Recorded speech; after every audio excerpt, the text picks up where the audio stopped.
Thanks for listening to the Author Stories podcast. Before we get into this week's special episode, I'd like to tell you about our sponsors. Scrivener is an author's best friend.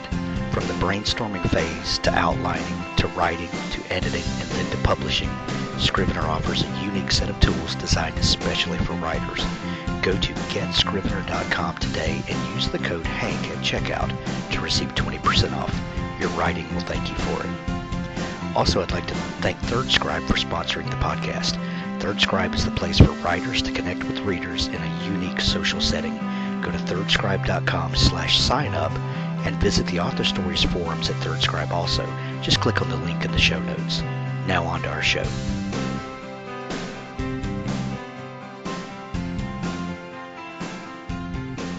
If the editor does the job properly, the contribution of the editor is essentially invisible.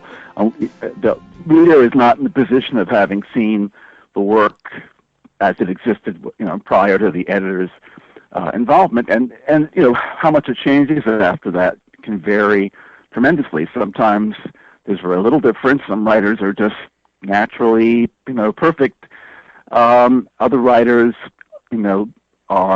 write very quickly, maybe, or just need to have somebody else's eye applied to the work and point things out, and things can change quite a bit more. So, and there have been arguments over the years since it was instituted, for example, about whether the Hugo Award for editors can really be judged properly by the voters, because they're just not in a position to really see the whole process. They have to guess to a certain extent. You can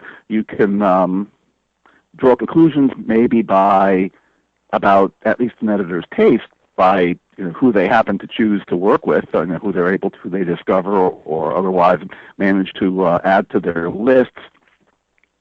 And but you really don't know the real heart of the editorial process is really always going to be invisible to everybody except the author and the editor. Right. Well, tell us a little bit about how you got to be in this position. What was it that made you want to pursue this path? Okay. Well, I'm a lifelong SF and fantasy reader, going back to the very earliest days of my being able to read at all. And according to family lore, I actually had an interest in the whole area, the whole subject of science and the future and the imagination, even before I could read, or just was very, very beginning.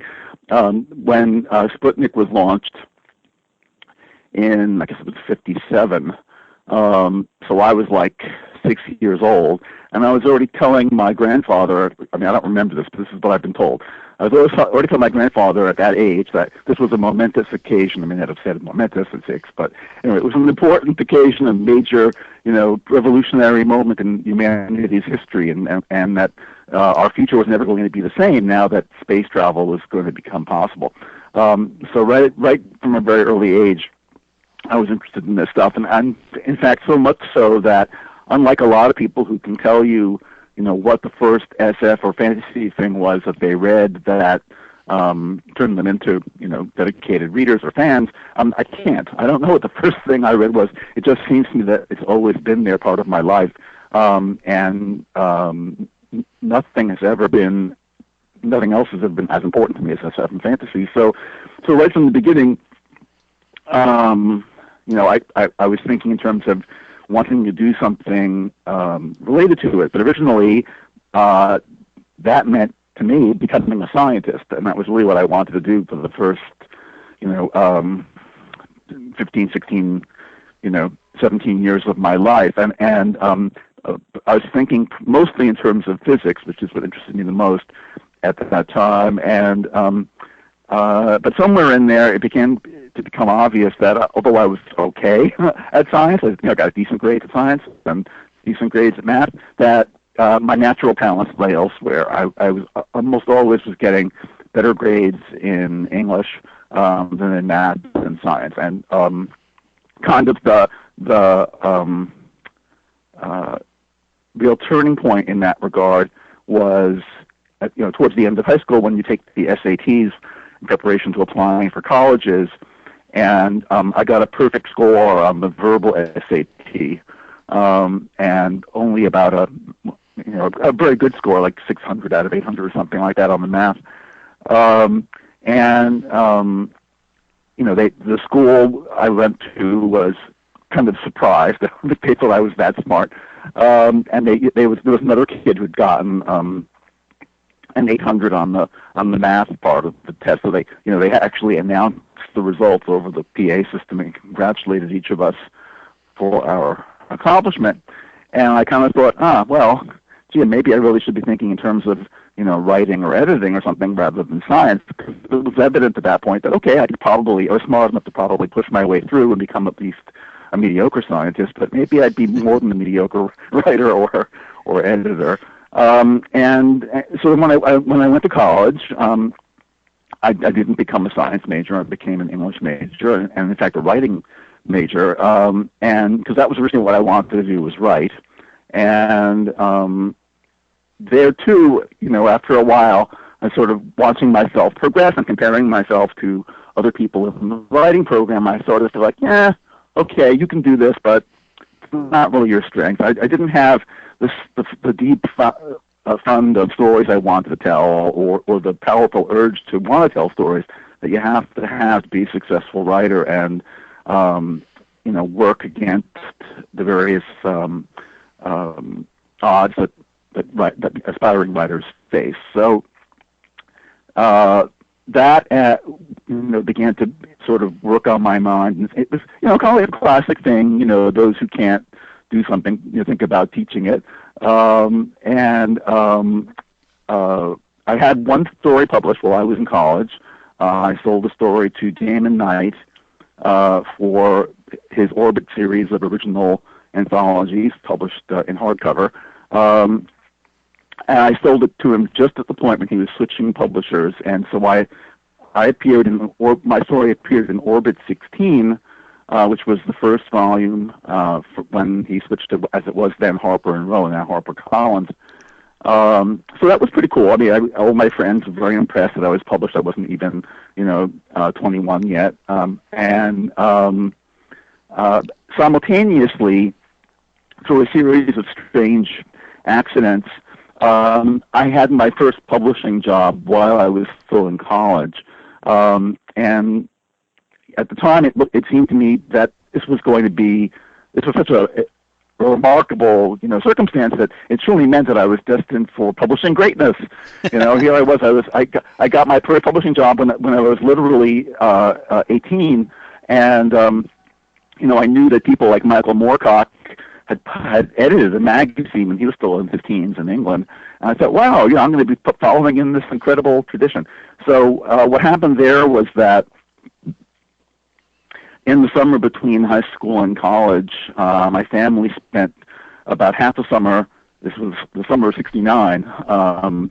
So luckily for me, we were still home when the moon landing occurred, and I was able to watch it on TV here in New York. But later that summer, we went to Israel for about 4 or 5 weeks. I don't remember exactly, and visiting family there and just generally touring. I had only been there once before, and that was when I was a baby. My mother took me over for her parents to see me, her first child, and I never actually met my mother's parents, in a way that I can remember, because they passed away before I went back. So at least they got to see me, even if not vice versa. So anyway, so we were there, and naturally I took with me all kinds of reading matter, because I knew we weren't going to be touring every minute of the time, and I'd have quiet moments when I'd want to relax. But I did eventually go through it all, and I ran out of stuff to read in English, and my Hebrew is mediocre would be a compliment. So I just didn't have it's funny. I mean, I went to Jewish schools, Hebrew day schools or yeshiva for the whole first 12 years before college, and it just never really penetrated. My sisters were very good at it, and I don't know if I wasn't interested or I just had some kind of block about dealing with another language. But I just sort of plodded through there and just waited for it to be over. So anyway, the point is I needed some more English reading matter, and we happened to be we were staying, or we had a rented apartment in Jerusalem, but we were in Tel Aviv at one point, and we went to one of the branches of the biggest bookstore chain in Israel, Steinmatzky's, and they had magazines from America there, as well as books from America and the UK. And I bought some books, and I also bought an issue of a magazine. It was an issue of Amazing Stories, which of course is the first science fiction magazine, which was founded in 1926 by Hugo Gernsback, the man whom the Hugo Award is named for. And I had not been a regular reader of the magazines. I mean, I was aware of them, but I always kind of felt at that point that a book was a better value. It seemed somehow to me that a book had been through more of a vetting process. People didn't make it into book form unless they established themselves to a certain extent. And that with a magazine, it was more of a crapshoot, and you might get some good stories and some not so good stories. And I had limited money as a kid, so I didn't tend to read the magazines, which I'm sorry about now, because if I had read the magazines regularly, I would have been aware of fandom a lot sooner. So anyway, I bought an issue of Amazing, and I bought it because it had, besides whichever short stories were in that issue, the serialized novel was just that they would always have back then, was beginning in that issue, and it was the first half of a novel by Robert Silverberg, one of my favorite writers, called Up the Line, a time travel story, and I love time travel stories. So I thought, great, I'll read this. So that issue was one of the turning points of my life because, first of all, Ted White, who was editing Amazing then, had reinstated the Clubhouse column, which was a column about fandom and reviewing fanzines and talking about conventions and so on. So I became aware of fandom's existence by having picked up that issue. And secondly, when I finished reading the first half of Bob's novel, I wanted to read the rest of it, and we never did get back to Steinmatzky's a second time. But I figured, okay, well, when I get back to New York, I'll pick it up there. And what I hadn't really thought about was that because of the time lag and shipment, the issues on the newsstand back in the States were already, 2 or 3 months beyond where I thought, they should be based on that issue. So I don't remember. It was probably something like a May or a June issue that I bought in, July or August, and by the time we got back to New York, the issues on the stands would have been, the September or October issues. So I needed the immediately succeeding one. And I happened to notice when I looked in the magazine that the masthead indicated that the offices of the publisher, Ultimate Publications, was not only in New York, as you might expect for most magazines, but actually in Queens, where I live, not in Manhattan. And I thought, that's really interesting. They're in Queens. And I thought, well, there are a few scattered little office buildings around Queens, and it's a small company probably. So maybe it's on the second story of a 2 or 3 story commercial structure, and there'll be a few offices with an editor and an art director and the production person, and maybe there'll be like a barber shop downstairs or something like that. So I got on my bike and looked up the map and figured out where I had to go, and I rode my bike to go to this office. Now this is late in the summer of 1969, just the same year I was starting college, and so I rode my bike. It must have been about a half an hour ride on the bike, and I finally tracked down the address, and I found myself on a very quiet street in one of the less dense parts of Queens. One side of the street was actually the edge of a park, Cunningham Park, and the other side of the street was these little one-story ranch houses. And I went up to the one with the address corresponding to the magazine, and I thought, gee, this is really strange. This is a house, not an office building. And I rang the bell, and I said, a man came to the door, and it was hot, summertime. A man came to the door just wearing, a sleeveless T-shirt. Old guy. And a little confused to shave, actually. And I said, excuse me, I'm looking for the offices of Ultimate Publications, publishers of Amazing Stories and Fantastic. And he said, yeah. And I said, you mean this is it? He said, yeah, I'm the publisher, Saul Cohen. I said, oh, okay. Well, my name is Moshe Fetter. I bought a copy of Amazing in Israel, and he's now he's getting all excited. Your name is Moshe? You brought Amazing in Israel? Oh my God! Oh, please come in. You know. So Saul Cohen, right? I mean, he's this old Jewish guy. He's all excited that a Jewish kid has shown up, you know, and has reporting that he's been able to buy the magazine in Israel. So he invites me in, introduces me to his wife and his very ancient dachshund, and sits me down, offers me a glass of lemonade. And, you know, at that point, what I call the nice Jewish boy effect takes over. You know, they're just delighted to meet me. They're just, you know, they're Shepping nachas, even though they don't know me, as the phrase goes. They're just delighted that someone like me exists. And they, you know, of course, they give me the issue I want for free. They offer me the next few issues for free. And they want to hear my whole life story. And they, and this has to be the most surreal thing in the world to you. Well, can you imagine how I'm this 18-year-old kid, right. And all of a sudden I'm meeting the publisher and his wife, who turns out to be the business manager. And I'm just boggled because it's his little house, you know, and right. He has the complete run of amazing stories back to 1926 in bound volumes from the original publisher's office. And I'm just, you know, I cannot believe what I'm seeing here. So anyway, you know, I told him in the course of the conversation, I must have been there at least an hour. You know, it would, Mr. Cohen, it would mean so much to me if there's ever anything I can do to help Amazing, the oldest magazine in the field. Please call upon me. No, there was no email back then, but I gave him my phone number. And you know, let me know if there's ever anything I can do. I don't care about money. I'll do it like an internship. You know, anything right. at all. So I go off, and you know, I'm just, you know, rode home in a daze. Really, can hardly believe my luck, and I'm thinking, wow, you know, this could lead to big things. You know, who knows what might happen. So a few months go by, school starts, and I'm all very busy with that and making the adjustments from having been in a private school all my life to being in a public university at Queens College, City University of New York. And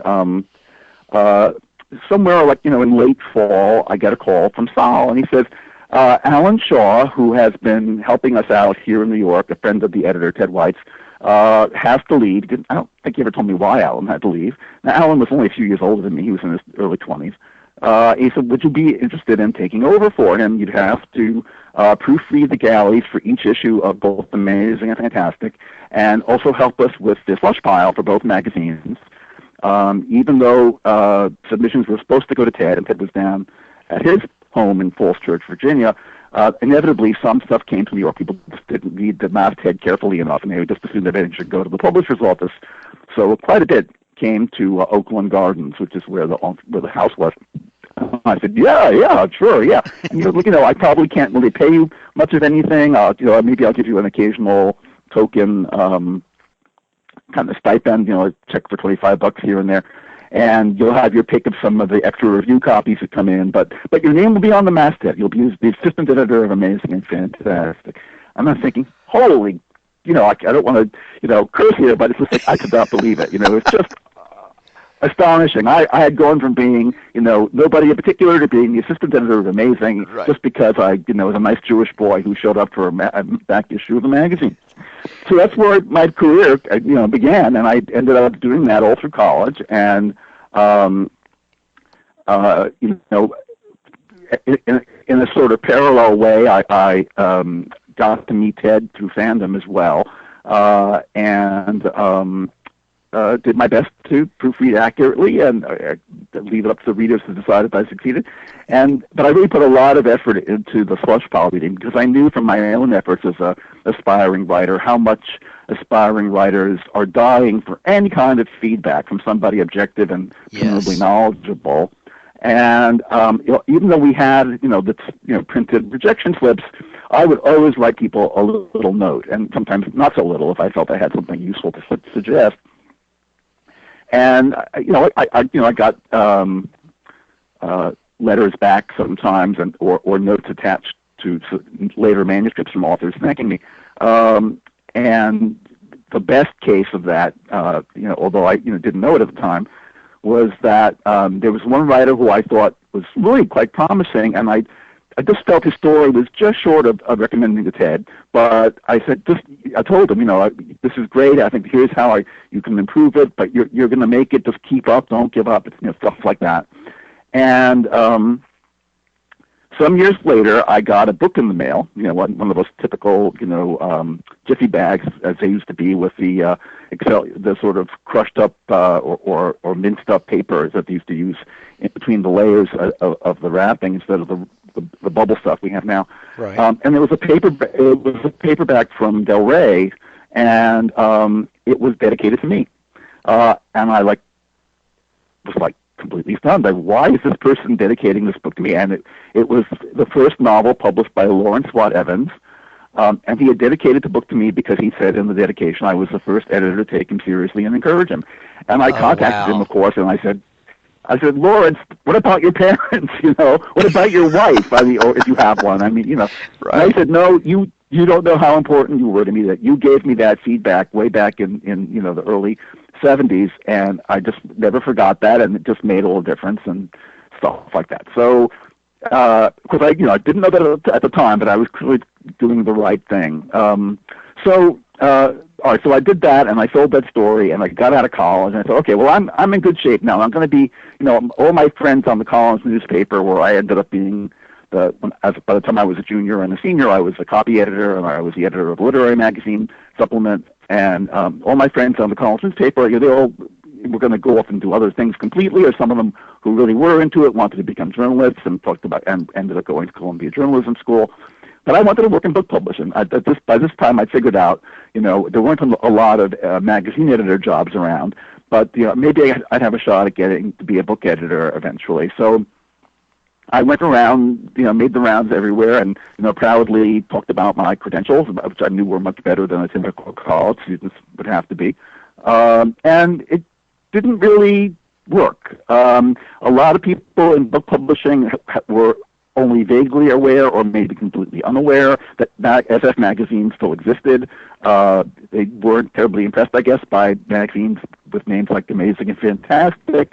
Those sounded kind of corny or I don't know, kitschy or something. And and I also, perhaps or in all likelihood, didn't compare well to some of the other candidates in certain other respects. So what would happen typically was I would get, the first interview would go well, and then I'd be called back for a second interview and be told, well, we're down to 2 or 3 people, and the editor you'd be working for wants to meet you, etc. And every time, and it must have happened at least half a dozen times, maybe more, I would end up not getting the job, and I would find out later that some young woman who could type faster than I could had gotten the job. I actually started to feel like a victim of reverse sex discrimination. And typing was very important back then because there were we didn't have computers yet. There's no word processing, so when you made a mistake, you had to stop and correct it laboriously. And later on, I became a much better typist, but I think even less. I think that was less important than the fact that you can, correct yourself so easily on a computer typing system. So perhaps if I had come along 10 years later, the fact that they could type, 60 words a minute and I could type 50 or 45, would not have made a big difference to people. But I just got very discouraged after a while. I was trying, and I was, as it was, I wasn't thrilled about applying for jobs that weren't specifically science fiction. They were just any kind of publishing job. And I knew that I would have to find my way to an SF job as quickly as possible, or the whole thing would just become, a real drag. My father said, I could come work for him. He had a small business. It was just literally, 2 or 3 people. We're not talking like a big corporation here. He was a little, bourgeois entrepreneur. He had a business selling and recycling corrugated boxes. So that's like, however dull it might have been for me to work in some non-science fiction area of publishing, corrugated boxes seemed like a much worse prospect. Right. So that kept me going for a while. And meanwhile, because I had all through this period been progressing in fandom, I started a science fiction club at Queens College. I arranged for all of us to start going to conventions. And by 1971, I attended my first Worldcon in Boston, and skipped 72 because it was in Los Angeles and I couldn't afford to go to California, but 73 was in Toronto and I went to that. So by the time I graduated in 73, I was already pretty plugged into the science fiction community, and that turned out to be a lifesaver to a certain extent because it allowed me to hear about work opportunities that I never would have heard about otherwise. And I'm sure you've seen, if you know books like Color Is Your Parachute and so on, knowing people is usually the best way to get a job. Right. And I didn't lead immediately to any full-time positions, but it did allow me to pick up freelance work here and there and begin to gain some practical experience in evaluating, full-length manuscripts, and eventually in book reviewing. I got by a series of further accidents that we won't bother to detail. I ended up becoming one of the science fiction reviewers for Publishers Weekly, an anonymous but surprisingly powerful position, and I seemed to have really impressed them, and they gave me, basically as much work as I could handle, and in terms of, how fast I could read it and write. And I did it long enough that I became, there was no such title really as, senior science fiction and fantasy reviewer, but effectively that's what I was. There were 2 or 3 other people doing it, but I was the one who got first pick of all the books that came in, and they made sure that I saw, all the stuff the publishers considered the most important.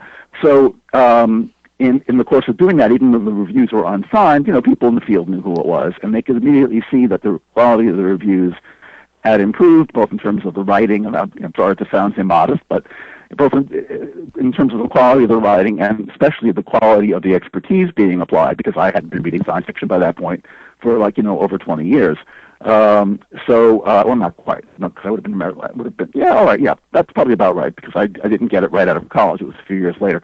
So I had a deep background in the field and could, really talk intelligently in these very small reviews. And people appreciated that. People noticed it, and that also contributed to my getting freelance work. And so I just went along that way for a while. Probably at that point, I should have been making a second round at attempts to get a full-time assistant job somewhere. But I really liked the freelance thing. I liked the freedom of it, even though I made for a little money. And my parents were really ridiculously indulgent and let me get away with that. So I had various jobs at various times. I had a part-time gig where I worked for Jim Frankel, who was the editor at Dell Books. They weren't, Dell, for whatever reason, wasn't giving him a full-time assistant, but they were willing to pay for a part-time assistant. So I was going in there for like half days or sometimes for full days, but only a few days a week. Then I had another job where I worked in the sales department at Basic Books, where they needed extra help, but they didn't need a full-time person, so I was doing that 2 or 3 days a week. So I was seeing different parts of publishing without quite getting a full-time job. And eventually, around, I guess it was 79 maybe, or 80, I heard through the grapevine that there was going to be an opening at the SF Book Club, that Ellen Asher, who at that point already been the editor there for many, many years, was looking for a new assistant. So I applied for that job, and she and I really hit it off well. I thought I had a great shot at getting the job, and I didn't get it. This time I was not beat out by a cute girl who could type faster, but by another guy, a guy named Mike Cohen, who turned out to be brilliant, because I got to know him later. And he got the job, I found out eventually, because Ellen was not, at that point, being given a full-time assistant herself. She was being asked to share her assistant with another editor, and the other editor was the editor of the Crafts Book Club. And Mike, luckily for him, knew something about crafts, whereas I knew zero. So Ellen liked me better, she thought. Well, she liked Mike, but she liked me better, but she had to concede and pick the person who would work for both editors. So Mike got the job. And 2 or 3 years went by. I continued doing my freelance mixture of part-time jobs and freelance jobs. And I heard that Mike was leaving, and I applied again, and this time I got hired. I found out later that it had once again come down to 2 people. and in this case, it was me and Claire Eddy, and of course, Claire is now a colleague of mine at Tor. She's actually was at Tor well ahead of me, so it's kind of funny how that worked out. And she and I didn't know this till just a few years ago, actually. I don't know how the subject came up, but Ellen and I were talking about it, and she said, "Oh yeah, that was Claire, didn't you know?" But anyway, Mike was a great guy. I used to go after I applied for that job and Mike got it. Ellen had offered me freelance work, reading for the club. So I was going in there every week, and I got to know him. And I didn't, have any resentment that he got the job. I understood the circumstances once I'd heard the whole story. And he was not only a real science fiction fan, which I was happy about, but he was also a big theater nut and interested in drama and in theater. And what ended up happening was he got a writing gig, writing for one of the soap operas that was based in New York. And he left the club to do that full time, and he eventually became one of the leading writers of soap operas and got very successful and rich and has a house in Santa Monica. So he ended up just fine. But anyway, so I started the club in '84. And it quickly became obvious that my feeling on that first interview, 3 years earlier, was exactly right. Ellen and I were just perfectly suited to each other. We had very similar, or at least complementary personalities, and I was one of the few people who could read her handwriting. And she was willing to tolerate my foibles, like the fact that I hate getting up in the morning, so I was almost always late. And we went off from there. So, I very quickly got promoted from editorial assistant to assistant to the editor to assistant editor, and Ellen was letting me buy some of the books for the club. And the book club, in addition to the monthly, or actually the more than monthly, but people think of them as monthly bulletins, the book club actually has, depending on which book club, it can be 14 to 16, quote, months, unquote, per year. So we call them cycles, actually. So anyway, each cycle would have, the monthly, the cyclical bulletin in it, which in the case of the SF Book Club is Things to Come. And then there'd be other flyers stuck in there for, to supplement it. And so my job became producing those flyers, and I got to buy the books for them. So I got some practical experience, even though when you're a book club editor, you're not working with authors. You are making selections of books, and you're applying your taste to the benefit of the readership. And I also learned negotiating skills because I had to, deal with the sub-rights people or the agents to buy these books. So I ended up staying at the book clubs for 11 years, which is way longer than I ever imagined. During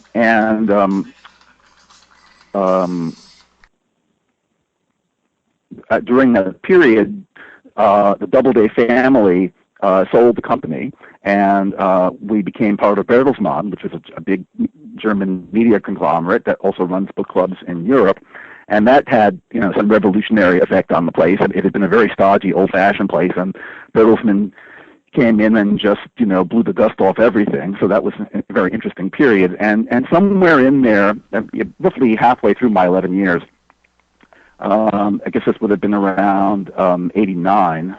I was in England on vacation with my girlfriend, staying with friends in East London, and we would go out to the theater every night. And now these were friends that I met through fandom, I should mention. So being in fandom gives you, the opportunity to travel internationally and stay with friends.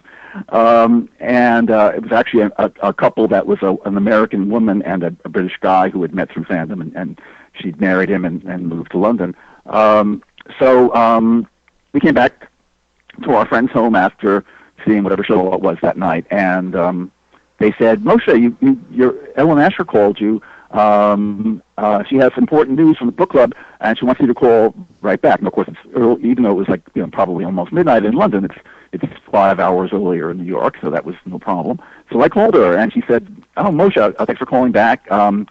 Well, there have been major things happening at the book club because of Bertelsmann, and I have good news and bad news." And I'm going, "Oh, she has good news and bad news. Okay, well, let me have the bad news first so that I can, I'll finish the phone call with a better taste in my mouth." And she said, "Okay, well, the bad news is that your job is being eliminated.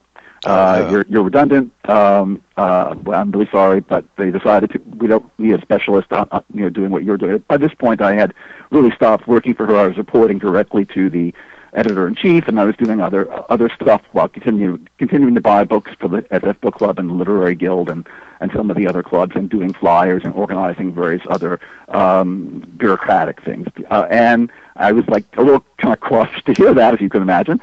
And she said, but wait, don't get too upset. I said, okay, what's the good news? The good news is, if you're interested, you can have a promotion. I said, what? I said, yeah. You said I was fired. She said, yeah, well, your old job doesn't exist anymore, but you're not fired if you want to stay. I said, okay, well, what kind of promotion are we talking about? She said, well, John O'Brien is leaving, and if you're interested, you can be the editor of the Military Book Club. I'm going, wow, my own book club. Now, let me make clear here, I am by no means a military buff. I am not an expert on military history or military technology or military anything. But my own book club, well, I certainly was not going to say no to that. So I said, I can fake it, And I knew that John, who was a good friend of mine because he'd been, an assistant sitting at a neighboring desk to mine, a few years earlier, had been no more a military expert than I was. He'd been an English major just like me. And unfortunately, what had happened was the man he was working for, Tom Davis, who had been the Military Book Club editor for like 15 years or more, died. He was one of the early victims of the AIDS epidemic. And John was his assistant, and everybody knew he was smart and capable, and they promoted him to fill Tom's position. So after doing it for 2 or 3 years, I don't remember exactly, John, completely coincidentally, this has nothing to do with the reorganization that my job was a victim of, but just by sheer good luck for me, John had decided, and remember this is during summer vacation, had decided it was time for him to move on, and he had been accepted for grad school, and he was going to get his PhD in English and become a professor. And that's in fact what he ended up doing. He is a professor now. If that hadn't happened, I would have been, out on my ass. But luckily for me, John chose the right moment to go off to grad school. So I came back to New York and found myself with a whole new set of responsibilities. And I don't know if I can convey quite how much anxiety I felt, because I can imagine. I knew I was faking it. I had 150,000 members that I had to keep happy, picking books for. Wow. And the editor of a book club is in charge of all the marketing as well as picking the books. It's quite a responsibility. Now, obviously, I knew a lot about the systems and procedures from having worked for Ellen for so long. But that's not quite the same as being the deciding person, Right. And everything comes to you. So that was an interesting challenge, and I'm very grateful for her support and the support of my other colleagues at the book clubs who helped me get through those first few months, which were definitely challenging. But it worked out okay. I mean, luckily for me, I am in many ways a typical editorial personality, and I think like most editors, there's one or two things I'm an expert in maybe, but I'm interested in almost everything. I know a little bit about something about almost everything, and people always, since I was a little kid, have considered me a know-it-all.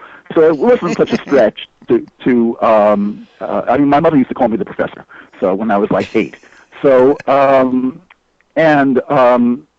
it wasn't such a stretch to be working in a nonfiction field all of a sudden. And I did have a strong interest in history. I mean, I'd been an English major with a psychology minor, but I'd taken some history courses, and I read history for fun on my own. So it really was not a huge hardship to suddenly be reading lots of military history or buying, books about airplanes or whatever. So it worked out okay. And I guess the numbers could speak for themselves. The club grew while I was the editor, and of course, the other members of the marketing staff must share in the credit for that. But at least my book picks weren't chasing members out. That's the key thing. And I actually had a couple of the most successful books in the history of the club in terms of copies sold. I tried some experiments, and some of them worked out. So it actually turned out to be quite enjoyable. I mean, once I adjusted to my new position and got used to it, I met a lot of interesting people in the world of military publishing. There's a lot of small specialist publishers, and they were all really great people, and mostly men, but some women too. And they appreciated the fact that I didn't bullshit them. I didn't try to pretend that I was an expert that I wasn't, and I explained that I'd never, served in the armed forces, and I just an editor, and I'd require their guidance, and they gave me honest and fair answers, and it worked out okay. So I did that for 5 or 6 years, and at that point I was getting a little itchy to get back to science fiction, and I was also getting more and more impatient with the Bertelsmann management people. They kept promising me things, and they're not keeping their promises. And you'll recall earlier in my lengthy account here, I talked about various editors who had to share assistants and so on, and they were giving me more and more to do, and I was still working with half an assistant, and I was not happy about that. And they each time they talked about expanding the staff, this is going to be, you're going to get your full-time assistant now, and then somehow it wouldn't happen. So I finally just said, to myself, well, if you do this again, I'm just going to give up. I'm going to say goodbye. You've broken your promise too many times, and that's essentially what happened. And so I left. I figured, better to go out while I'm on top and everything's going well, and before I start to burn out from effectively the speed up situation that they were putting me in. And of course, I missed all my Doubleday friends, but Ellen and I stayed in touch, and in fact, remain friends to this day. I consider her my honorary older sister, and we do stuff together all the time. I went back to science fiction work and freelancing. I didn't go back to Publishers Weekly, but I did do other science fiction book reviewing for Science Fiction Chronicle, which is, along with Locus, at the time, one of the two newspapers of the field. And I also eventually got a job as one of the rotating team of reviewers at Asimov's SF magazine. And I did freelance work for Asimov's and for Analog and various publishers around town doing, I mostly did not do copy editing or that kind of work, and mostly did manuscript evaluation type stuff.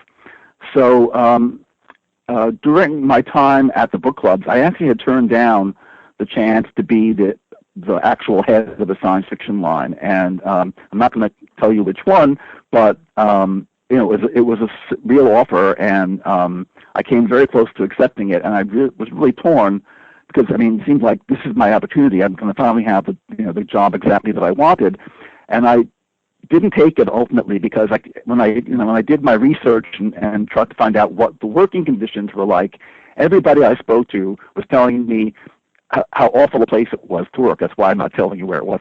And in particular, that the publisher there was a very, very difficult woman, and that I would have, unless I somehow managed to be the exceptional employee who somehow charmed her, I was going to have a tough time. Let me just stop for a drink here.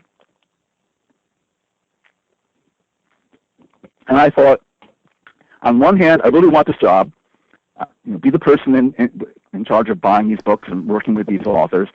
And on the other hand, what happens if I go to this place and I hate it, or she hates me, and I'm out of my ass in 3 months, and then I've lost the book club job, So I stayed at the book club, and I think based on what I saw happen to the people who did take that job eventually, it was probably the right decision. Never to be sure. Maybe I would have been the person to charm her out of her usual nasty habits, but with that in my pocket, I felt like, okay, sooner or later someone's going to give me another shot. I'm not getting any younger at this point, but because I was born in '51, and we're talking about the early '90s, so I'm by no means a kid or a typical applicant. And David Hartwell, who I consider to be probably the single greatest book editor in the field's history, asked me if I wanted to come work for him at Tor as his assistant and a chance to train as an acquiring editor.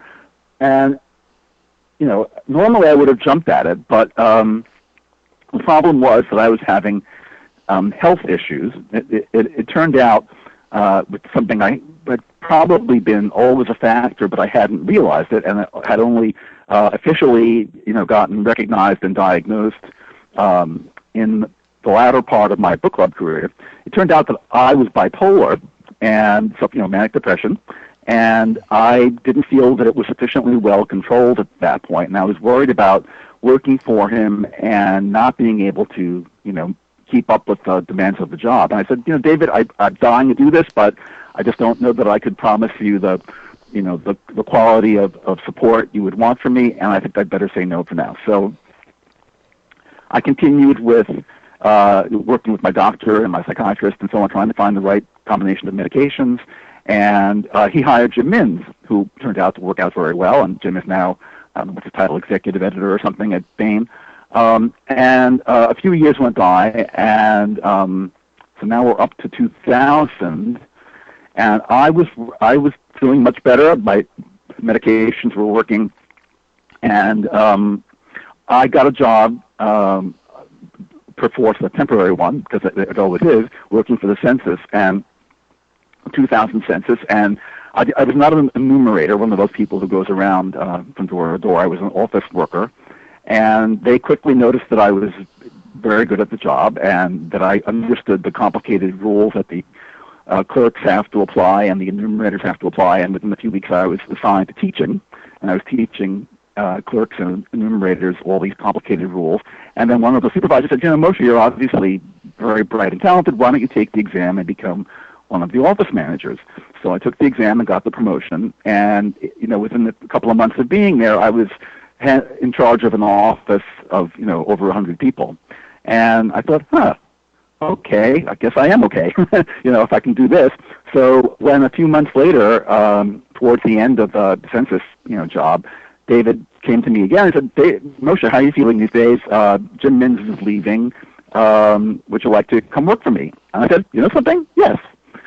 So in 2000, I finally started in a position where I was allowed to acquire books and work with authors, at first under David's supervision and eventually on my own. And I started out at Tor not as a editorial assistant, because they recognized my, I'd been the editor-in-chief of the Military Book Club, for God's sake. So they compromised and made me an associate editor. And I simultaneously, worked for myself in terms of acquisitions, and also supported David, which was, partly an editor needs an assistant, but also to give me a chance to learn all the various systems involved and procedures. And that worked out well. It was a little strange because at this point, Hartwell and I had been friends for 25 years or something. And it's a little strange going to work for a friend. We definitely did not have a typical, boss-employee relationship, because we just were friends. So that could get awkward at times, but it mostly worked out. The friendship went back to meeting at conventions, and then later on, when I was reviewing for PW, he noticed the fact that I was mostly giving his books at Timescape really good reviews, and we were discussing them, and we pretty quickly concluded that we had similar tastes, and I think that was probably why he had asked me the first time around. He figured, I'm a bright guy who he could trust to have similar responses to editorial issues that would arise. And okay, so that's in very very long terms how I got from wanting to be a physicist and an astronaut to being an editor at Tor. And within a few years, it took me a while to get my feet under me and find stuff I was sufficiently enthusiastic about. In fact, the first thing I bought wasn't SF at all. It was a mainstream satirical novel about Vietnam called Namarama, which got great reviews and sold well, but not bestseller level well, but sold well. And then my big break was in 2001. I attended the World Fantasy Convention. Now, World Fantasy is held in October, typically, and 2001 means it was literally just a few weeks after the 9/11 attacks. It was the atmosphere was a little bit different from usual, I suspect. People were just, all the New York publishing people who came to World Fantasy, which was up in Montreal that year, I think were, in a way, happy to get out of the city. It was like to sort of put that behind us for a while, not be thinking about this horrible tragedy that had happened. And while I was there, a bunch of college kids, who had seen me on some of the panels that I was on, came up to me one evening and said, they'd love to talk to me because they knew I was an editor, and they had, I don't know, I can't even remember what we talked about, but all kinds of publishing-related questions. And afterward, two of them approached me and said, would I be willing to read their stuff if they sent me manuscripts after they got back from the con? And I said, of course. And one of those guys was Dan Wells, who I now publish, and the other was Brandon Sanderson, who I now publish. Dan was on the show a few weeks ago. That was... Uh-huh. I was saying Dan was a guest on the show a few weeks ago. Yeah, I heard. So. Oh, I'm sorry. Go ahead. Anyway, no, that's okay. So anyway, that was obviously very lucky. Again, this just goes to show you how much luck plays into these things. People always think of the progress of people's careers, is primarily a matter of talent or something. But obviously you have to have some kind of talent. But just being stubborn and being lucky counts for at least as much. And that was certainly true in this case. I just refused to give up. I was going to have an SF job one way or another. And nothing else really interested me nearly as much. Nothing else I felt, frankly, worth getting up out of bed for nearly as much. And I'd rather sleep late. So, and here again, luck was really the thing. I mean, I could easily never have met those guys. And Brandon had sent the novel. We usually, for the sake of convenience, refer to it as his first novel, Elantris, but it's his first published novel. He'd actually written a number of novels prior to that, but hadn't sold any, and I don't even know how many of them he actually tried submitting. Elantris had made some rounds already at that point and been turned down elsewhere, and I can see why. It wasn't perfect. There were flaws, but. And indeed, the first time I started reading it, I sort of read the first few pages, first few chapters, and I thought, it's okay. But I also saw a lot that was wrong with it, and I wasn't immediately swept away. And I put it aside. And then Brandon and I argue about how much time went by after that, but it was quite a while. And at some point, weeks or months later, I picked it up again and thought, oh, that poor kid, he's such a nice young man at the convention. I really can't leave him hanging. I've got to finish reading this thing and at least give him, a detailed evaluation so he'll have, like he used to do at Amazing, so he'll know what he needs to do. So I go back and start all over again at the beginning, and I continue reading this time, and lo and behold, somewhere, 75, 100 pages in, it starts to get really good. And I'm going, wow, this is way better than I thought. And I'm reading another 50, 100 pages. I'm going, wow, I'm totally gripped by this now. And I basically did not, stop. I just read the whole thing through without stopping at that point. And by the time I was done, I knew I was going to buy this book. And I was, really excited. Excited for myself and for him. I could see that he had something special, and I'm kind of amazed that nobody else had picked up on it, frankly. The manuscript had a phone number on it, and I called the phone number, and the number was disconnected. And I thought, oh, that's interesting. No, obviously, I had his address. I thought I could write to him, but I really was eager to get in touch with him and give him the good news, and and so on. And luckily, I remembered that he'd said he was active in the Brigham Young University SF Club. So I looked him up online and saw that, in fact, he seemed to still be there. And then I, started exploring the BYU website and found that there was a student directory, and discovered that the reason his old number didn't work anymore was that he'd switched to grad school. He wasn't in the, the undergrad dorm anymore. He was now a grad student. So I was able to get the number for his dorm room and call him, and he happened to be in. And I got to tell him over the phone that, I'd read his book and I wanted to buy it. So you can imagine he was absolutely thrilled. And so we went on from there. I hope I'll find in my lifetime at least 2 or 3 more people who are somewhere in the same range of talent and energy as Brandon has.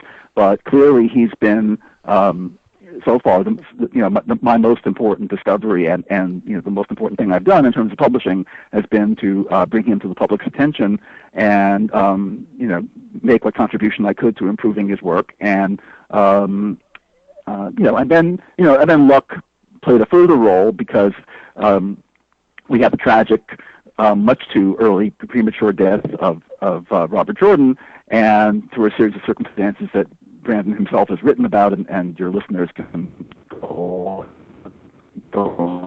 look up. Brandon ended up becoming, the anointed successor who would finish the Wheel of Time, and there's no question that Brandon would have become a major author anyway. He was already at that point, starting to nibble at the bottom of the bestseller list. But having Robert Jordan's gigantic readership become aware of him all of a sudden, just catapulted him up, to a whole new level that he otherwise might not have reached on his own for 5 or 10 years. So his career has just been going from, one success to another, and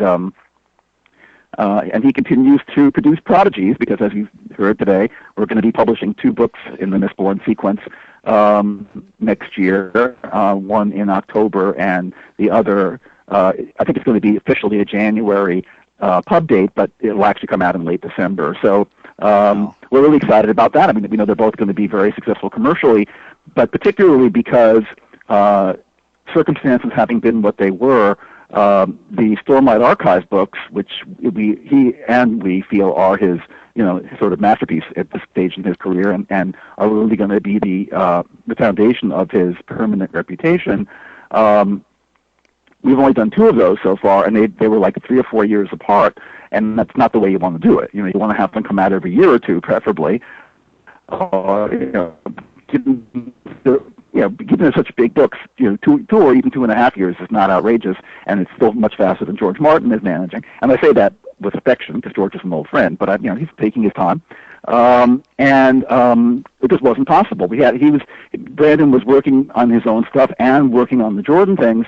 In addition to starting to play around with writing young adult fiction, and we just couldn't get those books out as fast as we wanted. So the chance to offer the readership, his I think at this point most Sanderson fans read everything he does. So to that extent, the people who are dying for another Stormlight book can at least have 2 Mistborn books this year, or this coming year, and that should, we hope, make them feel a little bit better about having to exert so much patience. And I should say, if you've heard the story, that this particular sequence of Mistborn books that began with the Alloy of Law are themselves the result sort of an accident. They weren't planned. The original idea for Mistborn, and we didn't even explain this early on. As far as everybody was concerned, we were publishing the Mistborn trilogy, but Brandon and I always knew that the plan was to have 3 trilogies. The original Mistborn trilogy is a trilogy set in what you might think of as the mythological, ancient past of Scadrial, the Mistborn world.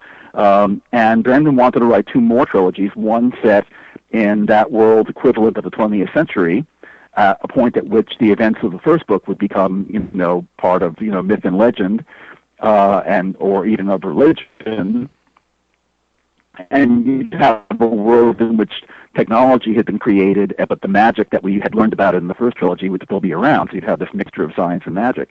And then the third trilogy was going to be, or we still expect it will be, set in the future of so to speak, of Scadrial, corresponding not to the 20th century of Earth, but maybe like the 23rd or the 24th century, like the Star Trek future of Earth. So you'd have a 9-book sequence that would span, the whole spectrum from a fantasy world to a really very science fictional world, but one that still had magic in it. So with that as the background, what happened was Brandon had finished, I can't remember now which one of the Jordan books, and he needed what he calls a mental palate cleanser before starting on his next full-time project, which was going to be Way of Kings, the first Stormlight Archive book. Yeah. And he planned to write sorry? No, I was just saying Stormlight. Yeah, Stormlight. Yeah. Yep. Yeah. So so he was planning to write a novelette or novella or something, and he thought it would be fun to set it in the world of Mistborn, but not sort of not with any of the existing characters, and he wanted to invent new situations. So he decided to have it set in the period between the first and second trilogies, closer to the second. So it's roughly comparable to Earth's 19th century.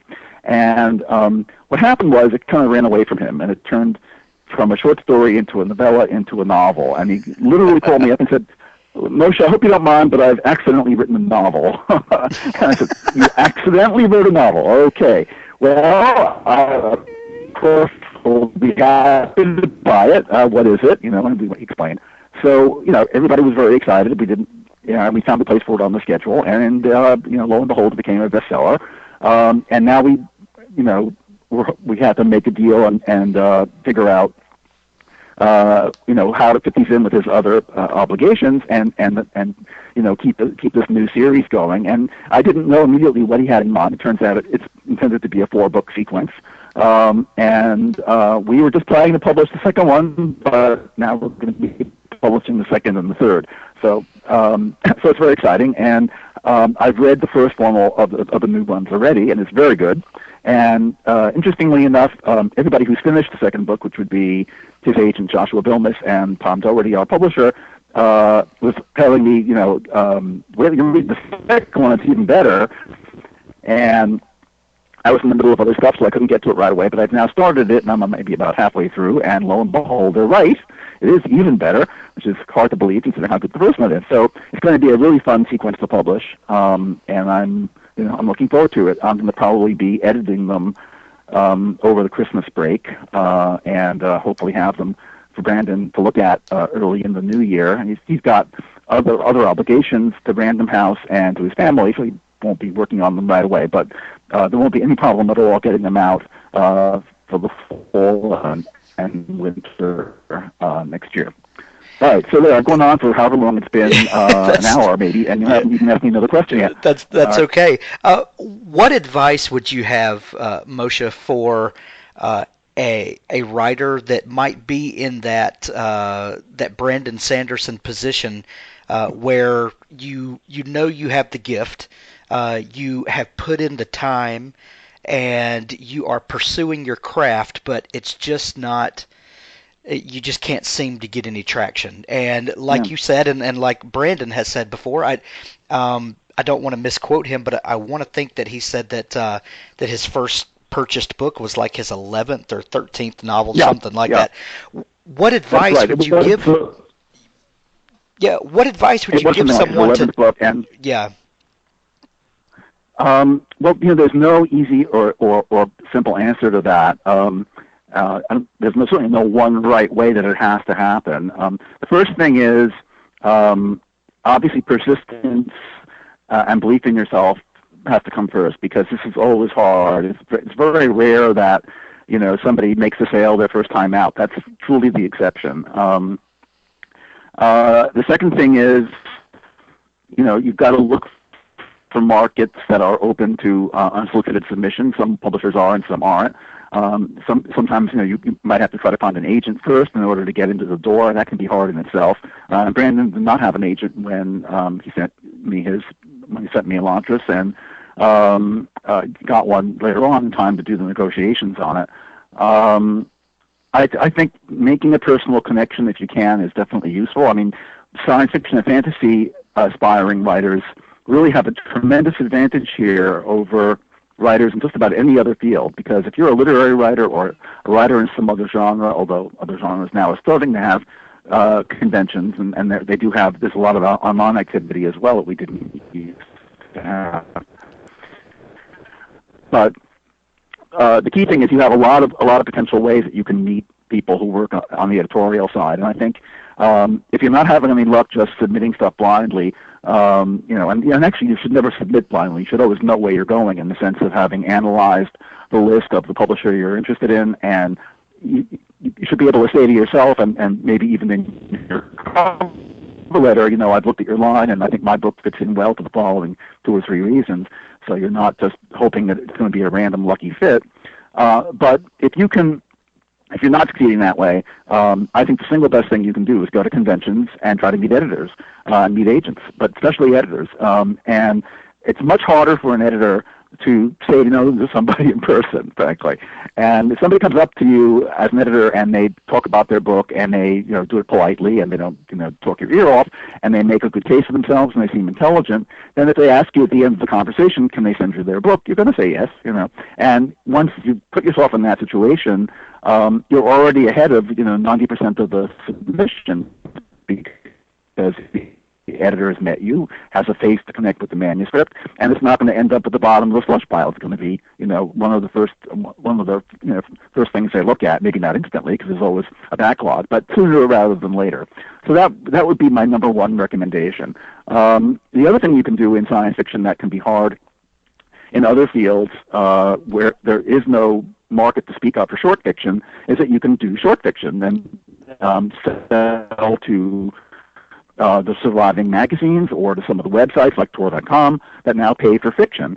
And that's a great way to become both better known and to be visible to editors, and just to build up a resume. And if you can, even if an editor hasn't heard of you before and hasn't happened to have looked at the magazine issue you're in or the website you're on, if you can say in your cover letter, dear Mr. Editor or dear Miss Editor, here's my my manuscript, and I published 10 stories in analog and fantasy and science fiction and Tor.com. Obviously, they're going to take you more seriously. So, as hard as it may seem to aspiring science fiction and fantasy writers, the truth is they're in a much better position than almost any other kind of writer to make their way from aspiring amateur to professional. And if you use both of those avenues to improve your chances, you're going to be much likelier to succeed. Now, having said that, let's also recognize that science fiction and fantasy are part of the whole world of publishing. It is undergoing a revolution right now. And I don't know what things are going to be like in 5 years. It really may be that the role of the traditional publishing companies will shrink, and self-publishing will become more important. E-books make that usually more practical than it used to be. I mean, we used to laugh at people who self-publish, frankly, because it almost never worked. They would almost always end up with hundreds or thousands of copies of their books in their basement or their garage. They had no way to market them successfully, and it just almost never worked. So now you've got print on demand, and you've got e-publishing, and you have gigantic venues like Amazon.com and some of the independent websites devoted to e-books, and you actually can make money doing that, right. And you aren't risking as much. You aren't required to invest in physical books in the same way, and you aren't going to get ripped off by vanity publishers in the same way. So, if somebody's really that frustrated and feels they aren't getting noticed, then they can certainly go off and do it themselves. Now, having said that, let me make another pitch here for yet another aspect, which is that if you decide you want to self-publish, that's fine. You need to go into it having studied carefully, what's involved, all the complexities of it. Talk to other people who have done it. Try to learn from their mistakes and their experience, because I'm sure there are parts of it that I don't even know about that will largely influence how successful you are. And don't think you can be your own editor. Nobody can be their own editor. Even an editor can't be his own editor. It's just in the nature of the way our brains work. You cannot look at yourself objectively and your work objectively. Now, you can simulate it a little bit. You can put your work aside for a month or two and then come back to it refreshed, and it won't be quite so familiar, and that can help. And that's, even putting work aside for a day or two can sometimes be useful in that respect when you're working on the book and revising it. But I would highly recommend anybody who wants to self-publish, they should still go out and hire an editor. Yes. There are lots of freelancers around who want the work. Some of them, charge a little. Some of them charge a lot. That's something you've got to figure out depending on your resources. But you need that alien eye that doesn't already have a brain behind it in which grooves have been worn by those lines of text. And that's what happens when you read your own stuff. You're basically massaging these same grooves in your brain. I'm speaking metaphorically, of course, but Right. it's very. But what I usually tell people is it's exactly the same thing as why you can't tickle yourself. It's a closed loop, and you can't tickle yourself. And it's the same thing. You can't edit yourself because you already know or think you know how it's supposed to go. And it's the same reason why it can be very hard to proofread your own stuff, even because you know what you meant to say, and a lot of times your vision system will actually fool you, and you think you're reading what you meant to say, and then you discover later on when it's said in type that no, it's full of typos that you missed. So at Tor, all the editors are also writers. We all, even aside from whatever blogs we might have, or Facebook activity like me, or any other book reviewing or whatever we do on the side, we're all writers for the company. We all write copy, and nobody's allowed to have their copy set into type before somebody else reads it. So we have people on staff whose job it is to act as our editors. And I write stuff that I think is brilliant, and then I show it to Patrick, and he says, "No, that's pretty good, but you got to fix this, and you got to fix that, and this has got the wrong tone, or whatever." And I'll try again, and I'll say, "Oh yeah, it's better." And then similarly, Patrick shows his stuff to somebody else. So there's nobody who is immune to that, and would-be self-publishers need to remember that. It'll be a disaster for publishing and for the literary world in general if we get deluged at some point with thousands of books per year that are self-published but not edited, Right. And nobody will benefit from that. Okay, so if whether this person pursues traditional publishing or if they pursue self-publishing but get an editor and have a critique partner and have all of the layers of quality control in it, what's the best way for a writer to take that advice that they get from their editor and critique partners and put that into practical use? Well, I think that very much depends on the writer. Everybody has their own approach to how they write, and that is such a distinctive thing. It's like a fingerprint almost. I don't know if there's a single answer I can give to that. You have to judge for yourself what parts of a reaction to what you've written to take seriously, and what parts you're going to, consider and maybe partially accept, and which parts they're going to reject. And when I work with an author, now most of the stuff we do, we're doing electronically. I've been talking blithely here about making submissions to editors as if it was still being done on paper, but actually most of the time I don't want paper anymore. I want to be sent a file that I can read on an electronic device. And I do almost all my work now either on my Mac or even more on my iPad. And it's really a relief not to have piles of paper around, actually. But anyway, that's really just the sidelight. What I was going to say was, so when I'm editing, and actually, we can use Brendan as an example because he's somebody who does meat editing for very much the reasons you're talking about. He writes very quickly, and I'm sure nobody who's a fan of his is surprised to hear that.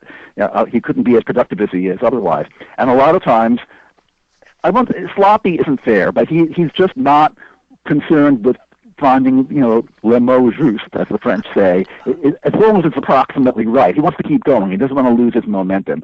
So he's speeding along, and then I come along after him, and I'm a little bit like the guy in the old Jay Ward cartoons, sweeping up after the parade. The garbage guy, sanitation man in the street sweeping up. So I'm there to sweep up and make things clean again. And one of the reasons that he and I have worked so well together is that we're on the same wavelength sufficiently that I can almost always tell exactly what he meant to say. He'll use a word that's an approximation, either in meaning or sound, to the one he actually wants, and I have to figure out what he really meant to say. So I'll pick a different word and suggest it to him, or if I'm really sure, I'll just stick it in. And sometimes I'll rearrange the order of the clauses in the sentence, and just generally clean it up. And the way we do this is, there's basically 2 or 3 levels of editorial certitude applies, right? So if I'm sure that what he's got is bad and what I want to do is the right one, I'll just stick it in and change it. Now, we're using track changes, which most advanced word processors, Microsoft Word or Apple's Pages have. And so you always see what was crossed out. It doesn't disappear. And so if you want to reject my change, he could just click on the reject button and it would go back to what it had been. And then the second thing I might do is, and I used to do this by writing a little note, on the page, and now you click and you create a little comment balloon or whatever, and you can say, how about this word or this word or this word? So I'm not picking a specific alternative for him. I'm saying here's a couple or three alternatives that I think are better than what you chose. And I think one of these would be more, I'm implying, or it's not necessarily explicitly saying, that one of these will be actually more accurate towards what I think his intention is. And then the third possibility is I might write him a note and I might say, I don't know what you mean here. I can't intuit this time what you have in mind, and you need to explain this to me, and then we'll figure out how it should be phrased. So most of the time, Brandon can go through a manuscript, or any of my authors can go through, and they'll typically, click accept on, 90 or 95% of the absolute changes I've made, and then there's some where they will revert them to what they were because they really liked what they said and they don't like what I'm saying. Or there might be some cases where the fact that I made an absolute change gets them to think, and they don't revert it, but they do change. They don't take what I said either. They come up with a third possibility. And similarly, they might choose, if it was one of those cases where I offered multiple choices, they'll pick one. Or come up with another one that I didn't think of, and so on. So, and then there are the ones where I just say, "What did you have in mind?" and on those, they will sometimes write or call and explain, or they will, just rewrite that section to make it clearer, and I'll find out later when I see the revision. And I think every editor does pretty much this process, however they indicate it physically, and the author has to learn how much they want to trust their editor. Hopefully, their editor is somebody they trust completely. But and if you're lucky, you have an editor who's on the same wavelength as you, and you're both very much going towards the same goals in terms of how you're trying to construct the book. And you can basically go along with their suggestions, but you have the right as the author to say no.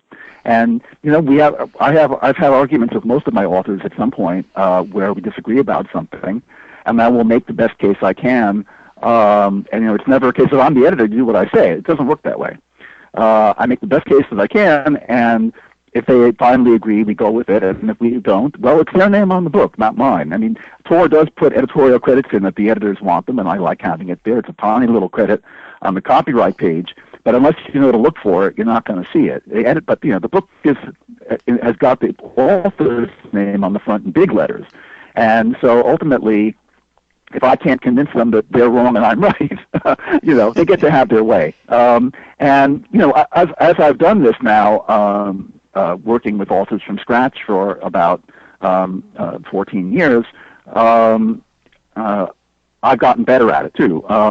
And the key thing for the editor is to explain in a way that the author can understand and see that it's not just a matter of taste. Because, and sometimes word choice really is just a matter of taste, and there's no absolute, answer that you can prove mathematically is the right one or something like that. It really is all a matter of subjectivity and experience. But there's no, you can't do a chemical analysis on a manuscript and prove that the right words were used.